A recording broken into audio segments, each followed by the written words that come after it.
बिहार में चल रहे शिक्षक नियुक्ति को लेकर के आज सुप्रीम कोर्ट में बड़ी बहस थी।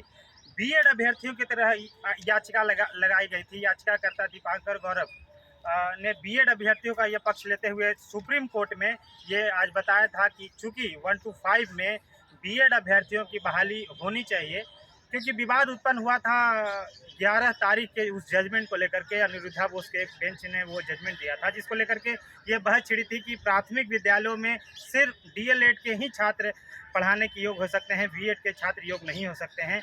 आज जस्टिस बोपन्ना और एम सुंदरम के बेंच में ये केस लगा था, लेकिन जस्टिस बोपन्ना और एम सुंदरम ने अभ्यर्थियों को वापस से अनिरुद्धा बोस की जो बेंच थी वहां जाने की सलाह दी। कोर्ट का ये साफ तौर पर मानना था कि हालांकि याचिकाकर्ता के वकील प्रशांत भूषण ने कोर्ट को बताया कि इसी कोर्ट ने, बोपन्ना साहब की कोर्ट ने ही छत्तीसगढ़ वाले मामले में अभ्यर्थियों को राहत देते हुए 1 to 5 में सिलेक्शन प्रोसेस में अलाउ किया था, चूँकि उनकी जो बहाली थी वो पहले की थी। उनका कहना था स्पष्ट रूप से कि ये चूँकि 11 अगस्त 2023 से जो बहालियाँ चल रही थी उस पर अलाउ मिलना चाहिए, तो बोपन्ना सर ने कहा कि इसी से कॉन्फ्लिक्ट उत्पन्न हुआ है और उन्होंने वापस से अनिरुद्धा बोस की बेंच में अभ्यर्थियों को जाने की सलाह दी है। कोर्ट का यही निर्णय हुआ है कि आप वहाँ अपनी प्लीडिंग लगाएं।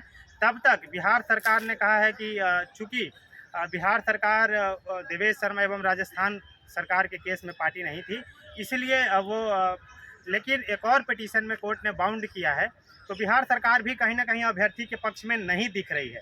उनके कोर्ट में वकील ने स्पष्ट तौर पर कहा कि वो बाउंडेड है उस जजमेंट से, जिसमें कहा गया है कि 1 to 5 में सुप्रीम कोर्ट में अभ्यर्थियों की जो याचिका है उस पर सुनवाई जस्टिस बोपन्ना न करके जस्टिस अनिरुद्धा बोस करेंगे। तो अब अभ्यर्थियों को जो अंतिम उम्मीद है वो फिर से अनिरुद्धा बोस के पास की हो गई है, लेकिन अभी भी बीएड की उम्मीदें जिंदा है, बीएड की उम्मीदें समाप्त नहीं हुई है। यदि अभ्यर्थी फिर से याचिका अपनी लगाते हैं और ये केस अगले सप्ताह, पूरी उम्मीद है कि अनिरुद्धा बोस के बेंच में लग जाएगी। तब तक उम्मीद है कि बिहार सरकार अपना रिजल्ट रोक करके इन अभ्यर्थियों को साथ लेकर ही जब तक जजमेंट नहीं आएगा तब तक कोई फैसला नहीं देगी। कोर्ट का कुछ वर्डिक्ट था। अगले सप्ताह में उम्मीद है कि अनिरुद्धा बोस की बेंच में क्या कुछ होता है, उसके बाद ही सारी तस्वीर स्पष्ट हो पाएगी। दीपांकर गौरव, याचिकाकर्ता।